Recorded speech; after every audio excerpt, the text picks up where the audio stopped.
There's exactly one company on Earth that manufactures the machines capable of printing the most advanced computer chips.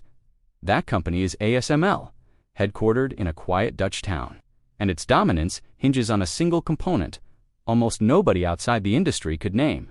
Not the machine itself, not the scanner, but the light. Then a team of physicists at Tsinghua University published a paper in Nature outlining an entirely different way to generate that exact light, one that bypasses ASML's entire process. It's the one scenario this monopoly was never designed to survive. Producing that light is so difficult that for decades, scientists dismissed it as fundamentally impossible. ASML cracked it by vaporizing 50,000 microscopic droplets of liquid metal every second with lasers hotter than the sun's surface. That breakthrough took 3 decades and tens of billions of dollars to achieve. And now, a group of researchers claims you can produce the same light by circulating electrons around a massive ring instead. No explosions, no metallic debris, just a continuous beam. If you enjoy deep dives into stories like this one, know that a lot of effort goes into putting them together. So hit like and subscribe so you catch the next one. What follows involves a physics concept that sat dormant for a decade, a laboratory in Germany that proved it works, and a discovery that quietly cracked open the most powerful monopoly in modern technology. The central question is deceptively simple. What if the hardest part of chip making was never the machine, but the light itself? And what if nobody was guarding the alternate route to that light? Back in February 2021, a team of physicists published a paper in Nature, one of science's most demanding journals, demonstrating that a theory shelved for over a decade actually worked in practice. The concept is called Steady-State Microbunching, or SSMB, and it describes an entirely different method for generating the most industrially critical light on the planet, the kind used to print advanced computer chips without relying on ASML's process at all. The underlying concept traces back to an American physicist named Alexander Chow, one of the most respected accelerator physicists alive, who developed it with his student Daniel Ratner at Stanford around 2010. Published the theory, and then largely nothing happened because no facility existed capable of testing it. What changed things was a doctoral student at Tsinghua University who picked up Chow's idea and pushed the underlying mathematics considerable Y further. Chow then connected the Tsinghua team with researchers in Germany, and together with Germany's National Metrology Institute and the Helmholtz Zentrum Berlin, they gained access to a specialized facility called the Metrology Light Source, the first storage ring in the world built to actually operate the way SSMB requires. Here's the detail most people miss. The experiment didn't happen in China, it happened in Berlin. They proved the underlying mechanism functions.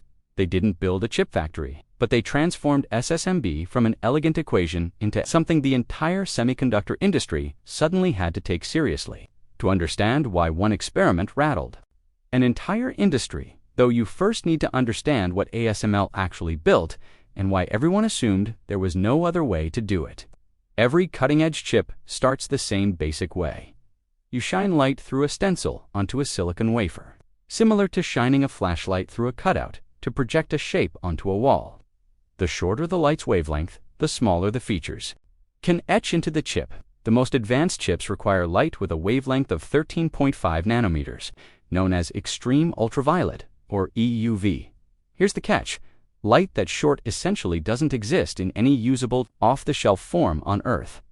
You can't purchase an EUV bulb, you have to manufacture the light itself from scratch. And that turned out to be one of the most punishing engineering challenges humanity has ever tackled. ASML's method works roughly like this. A system fires molten droplets of tin, each about 25 microns wide, smaller than a grain of sand, falling through a vacuum at roughly 70 meters per second. As each droplet falls, a powerful laser strikes it twice. The first pulse flattens it into a disc shape. The second blasts it into plasma, reaching approximately 200 degrees Celsius, dramatically hotter than the surface of the sun. In that instant, the collapsing tin emits a burst of 13.5 nanometer light. Then the entire process repeats minus 50,000 times every single second. The laser system itself is remarkable in its own right, starting as a beam of just a few watts and getting amplified more than 10,000-fold across 5 stages until it carries tens of kilowatts. all just to strike a microscopic metal droplet at precisely the right instant, repeatedly for months on end, without a miss. Back in the 1980s, plenty of respected scientists declared EUV simply unachievable. It took roughly 30 years and tens of billions of dollars for the industry to prove them wrong, and that 3D-Hi head start is exactly the gap everyone else is now racing to close. There's also a messy downside to all this: vaporizing 50,000 tin droplets per second inside. A sealed chamber generates a lot of residue. Tin vapor and debris coat every internal surface, requiring hydrogen gas to be continuously pumped in just to clean it out. The mirrors still degrade over time, and the entire system demands constant, expensive maintenance. Every hour spent under repair is an hour a machine worth hundreds of millions of dollars sits completely idle. That tin plasma system is the core of every EUV machine on the planet, and it's the actual reason ASML has no real competitor. The lasers come from Trumpf in Germany. The mirrors come from Zeiss, also German, crafted to be some of the flattest optical surfaces ever produced. And the plasma technology traces back to a California company called Khmer, which ASML acquired outright. What ASML genuinely owns is the accumulated expertise to make all of these near-impossible components function together, thousands of times per second for thousands of hours. Without failure, decades of institutional knowledge locked inside a single company, protected by patents and export restrictions, granting them leverage almost unmatched anywhere else in modern industry. ASML remains the sole manufacturer of EUV chip printing machines on the planet. There's no second supplier anywhere. A standard unit costs upward of $200 million. The newest models with expanded optics run around $380 million apiece for a single tool. To produce a single cutting-edge chip, whether it ends up in your smartphone or powers an AI data center, the pattern has to be printed by an ASML machine. There's no alternate route. That position pushed ASML's market valuation past $670 billion, a European record. When asked what's preventing the company from charging even more, its chief executive essentially admitted they hold every card. One analyst summed it up bluntly: the market is completely cornered. So that's the landscape. A single company, one seemingly impossible light source, and the entire technology world funneled through a factory in the Netherlands. Right now, every chip coming off a leading-edge fab has a portion of that $380 million machine cost baked into its price, plus the downtime from constant tin residue cleanup. The whole industry runs on scarcity, a limited number of machines, all from a single supplier, distributed among the handful of companies that can actually afford them: TSMC, Samsung, Intel. These are essentially the only buyers on Earth capable of writing that check, and even they wait in line. When a single company controls the single most critical tool in the world's most critical industry, that's not just a business advantage, it's leverage at a geopolitical scale. Entire nations have to negotiate with ASML, or really with the Netherlands, which means, by extension, with the United States, which controls what a SML is permitted to ship and to whom. That's exactly why the Nature paper mattered so much. The entire American and Dutch strategy for slowing China's chip progress rests on one core assumption: that this light source is so difficult to replicate that nobody can recreate it or route around it. Block the machine, and you block the chips. That was the whole plan. Every sanction and export restriction built over recent years assumed that path was the only path. Those controls guard one specific route: ASML's machine, and were never designed for the possibility that physics might offer a second road to the exact same light. If China, or anyone else, manages to generate 13.5 nanometer light using an electron ring instead of tin plasma, every one of those export controls suddenly targets the wrong choke point. They're guarding one door while someone else cuts an entirely new opening through the wall 100 meters away. That's precisely what ASML fears most, not a competitor copying their approach, slightly worse, but someone opting out of that entire game altogether. And a monopoly built on a single road only holds as long as that road stays the only one. To grasp what the Tsinghua team is actually chasing, set aside tin droplets entirely and picture a ring instead. A racetrack for electrons, technically called a storage ring. the kind of particle accelerator typically found at national physics laboratories. You take a beam of electrons, accelerate them to nearly light speed, and send them circling the ring repeatedly. Normally, electrons in that beam are spread into long, loose clusters, roughly a centimeter long. Spaced about 60 centimeters apart, those loose clusters emit ordinary light, useful for scientific research, but far too weak and unfocused to print chips. The trick the Tsinghua team is pursuing compresses those loose clusters into something entirely different. Using a precisely tuned laser inside a device called an undulator, they nudge the electrons so that after a single full loop around the ring, they snap into tiny, evenly spaced microclusters, each roughly a micrometer long. When electrons are packed that densely and that uniformly, something remarkable happens. They stop emitting light like an ordinary bulb and start radiating like a laser. Their light waves synchronize, and because the electrons keep circling continuously, they sustain that effect in a steady, uninterrupted state, hence the name Steady-State Microbunching. Now compare that to ASML's approach, because the contrast is really the entire point. ASML's light source functions, essentially, like a strobe light, generating EUV through 50,000 separate microexplosions per second, along with all the tin debris and downtime that entails. The SSMB approach detonates nothing at all. No tin, no droplets, no debris requiring cleanup. Just electrons circling a ring, coaxed into producing a smooth, continuous, laser-like stream of EUV light. And the numbers this method promises on paper are substantial. The research describes SSMB as a viable path toward kilowatt-level power in the EUV range. For context, ASML's current sources output a few hundred watts, and the company is actively working toward 1,000 watts by roughly 2030. SSMB is targeting that same benchmark from an entirely different starting point. Here's why raw power matters so much. EUV light is so difficult to work with that it can't be focused. Using conventional lenses, it gets absorbed by nearly everything, including glass and even ordinary air. So the entire light path inside these machines relies on mirrors. And even the best mirror ever engineered loses roughly 30% of the light with every single bounce. The professor leading the Tsinghua effort has noted the light bounces roughly 11 times on its journey to the wafer. After 11 bounces, each losing 30%, only a tiny fraction of the original light actually reaches the silicon, meaning you need enormous starting power just to end up with barely enough usable light. That's the wall ASML's strobe-based approach keeps running into, and a steady or laser-like source is one potential way to break straight through it. Here's the part that should really grab your attention. A single one of these storage rings wouldn't need to feed just one machine. Because electrons circle a large loop continuously, you could position multiple printing stations around the outside of the ring, like workstations arranged around a shared central light source, all powered from the same origin. One enormous light source running an entire chip factory simultaneously. In Chinese media, this concept picked up a nickname that reveals a lot about how it's being perceived.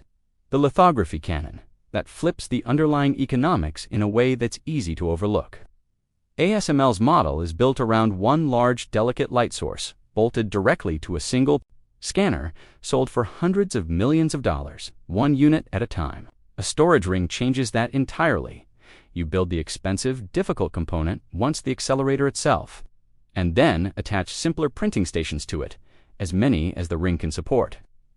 If that scales to production levels, the most expensive piece gets shared across an entire factory floor of machines, rather than loaded individually into each one, and ASML's pricing model suddenly looks far more vulnerable. Consider what a cheaper, stronger, cleaner light source would do to the entire industry. Right now, the scarcity of EUV machines is exactly what makes them so valuable. Only a handful exist, all from a single supplier, and that scarcity is baked directly into the price of every advanced chip you buy. Crack open the light source itself, and you threaten that scarcity directly, the very thing making ASML worth $670 billion.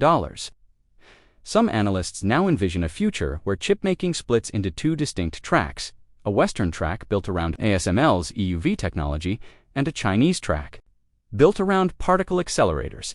Whether that split ever fully materializes, the fact that it's even a serious conversation represents a genuine shift for 2 decades. There was essentially one path to a cutting-edge chip, and that assumption is now cracking. Leverage is really the operative word here. For years, export controls worked partly because everyone believed they were airtight. There was simply no way around ASML.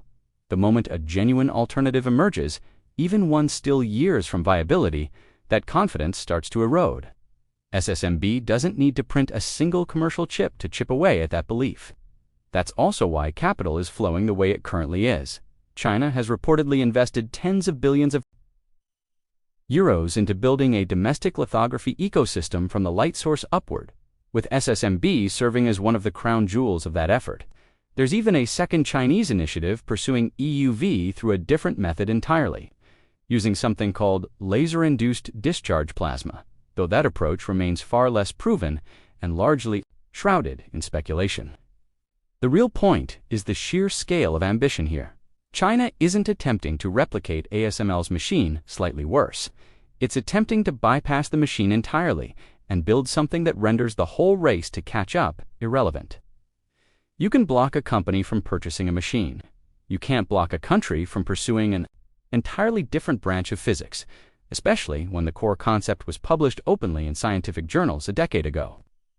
Now, before you get too swept up, here comes the necessary reality check, because it genuinely matters. That 2021 experiment proved the underlying mechanism. It didn't build a working chip factory.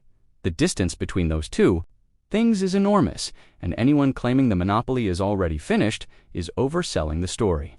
In that experiment, the electron clusters carried only a small fraction of the charge a genuine production source would require.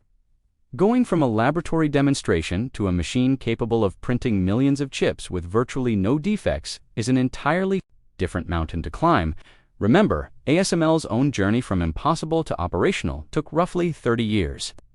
China is essentially restarting that clock now, just for the light source alone, which is only one component within a machine containing hundreds of thousands of parts. Researchers at IMEC, a European chip research center, point to what might be the hardest challenge of all, something they call the yield gap, the brutal distance between producing clean light in a laboratory setting and printing millions of chips where almost none turn out defective. You can possess the strongest, cleanest EUV beam ever created and still fail if your mirrors are even slightly misaligned or your process chemistry isn't perfect. That's the part money genuinely can't accelerate. It demands time, repeated failure, and years of hard-won experience that can't simply be downloaded or copied. There's also a reason none of this has happened yet, and it's not because Western engineers weren't paying attention. Constructing a storage ring is an enormous undertaking. We're talking about a facility with a ring roughly 150 meters in circumference, based on plans for a proposed site in China's Zhongnan district. That's a national infrastructure project, not something assembled on a production line. And significant physics questions remain open. Getting from the Berlin demonstration to a stable kilowatt-class EUV source running continuously inside a factory represents years of demanding work at an absolute minimum, and it could still hit obstacles nobody has discovered yet. But none of that means ASML can afford to relax. China isn't the only party paying attention in the United States. A startup called X-Light is pursuing a similar concept, using a large particle accelerator and a free electron laser to generate EUV and channel it into existing scanner systems. Serious funding and serious physicists on both sides of the Pacific have independently reached the same conclusion at roughly the same time. The tin droplet strobe, remarkable as it is, may not be the final word. The future of the world's most important light source might ultimately belong to particle accelerators. The moment that shifts from a maybe to a when, decades of advantage in tin plasma engineering stop functioning as an unbreakable wall and start looking like an impressive head start. In a race that suddenly has 2 lanes, ASML's own team has spoken openly about pushing their tin plasma design toward 1,000 watts and beyond. That confidence is earned, but it's the confidence of an incumbent, a company betting everything on the current approach, staying dominant. And history is full of incumbents who excelled at what they did right, up until someone else did something entirely different. What that team demonstrated in Berlin doesn't dismantle ASML's monopoly today, and it might not for another decade. But it proves something nearly as significant, that the monopoly was never actually permanent. ASML's edge always came down to controlling a single bottleneck, and a monopoly on a bottleneck only survives as long as the bottleneck itself does. If you enjoyed this story and want more like it, hit like, subscribe, and turn on notifications so you never miss the next one. There are related videos on screen right now, including one covering how a sanctioned company managed to print a 7-nanometer chip without an EUV machine at all. So here's a question for you. If you were running ASML, would you build your own accelerator-based light source, or double down on tin droplets and push that technology harder than ever? Let me know in the comments.